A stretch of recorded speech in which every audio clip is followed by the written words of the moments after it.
Denise Roach. Thank you, Mr Speaker. I rise to take a call for the Greens on this, the Minimum Wage Contractors Remuneration Amendment Bill. Sir, we will be supporting this bill, and I sincerely hope that it will pass its first reading and be referred to the Transport and Industrial Relations Committee. And I congratulate the member of the House who has brought this bill here today through the ballot process. And I want to acknowledge the fact that this bill follows on very strongly to a previous bill that was brought to a previous Parliament by Darian Fenton, previous Labor MP, and actually my previous boss with the Service Workers Union. That bill was very similar to this one, although this one makes a few more amendments to the Minimum Wages Act that would make it easier to investigate and enforce remuneration rates of the contractors who would be covered specifically by the clauses in this bill.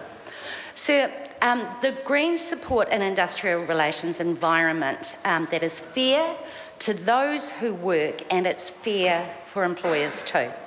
Unfortunately, sir, what we see at the moment is a situation where the balance of power and that is the relationship, the employment relationship, has been tipped more into favour of the employers, and actually into a situation where bad employers have been given an incentive to exploit people.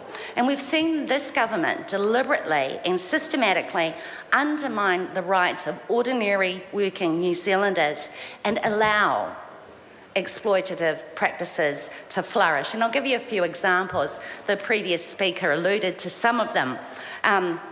So just to recap, there's things like the introduction of youth rates, which means that young people can legally be discriminated against in their pay rates. The fire at will legislation that allows workers to be sacked for no reason whatsoever in their first 90 days of work. And of course there were the changes to the Employment Relations Act, which included things like the removal of the requirement for new employees to be offered the existing terms and conditions of a collective employment contract when they start the job, if there's already one in place. Now, sir, the reason I mentioned this, oh yeah, there's another one too, that was the removal of the protection for continuity for people like cleaners when their employer's contract changes hands. Part 6A it was. So they've all been eroded, if not removed. And my point, sir, is that these were all vulnerable workers. And this bill, sir, is an attempt to try and ensure that another group of vulnerable workers have some minimum protections, and that is that they have access to the minimum wage.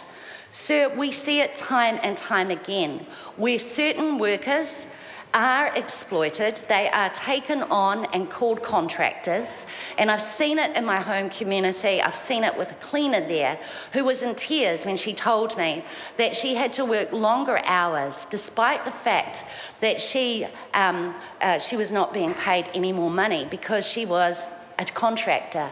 This is a woman who had to wear the logo of the employer, who had to wear the uniform of the employer, who had to go where the employer directed her, and had to work in the hours that that employer told her to. And so her wages were halved as a result of the employer saying that her contract needed to include more work. So she was also responsible for paying her own tax, for paying her own ACC, for providing her own cleaning equipment, for providing and buying her own uniform that she didn't actually want to wear because it was her employer's, not hers. And she was also responsible for her own health and safety. Now, we are seeing this more and more. The previous speaker alluded, so the previous Labor speaker alluded to the issue that's happening with home care workers, where they are frequently being told that they are not employees, that they are contractors. Sir, it's about time we stamped out exploitation of vulnerable workers, and this is one step towards it. We support this bill. The Honourable Maurice Williamson.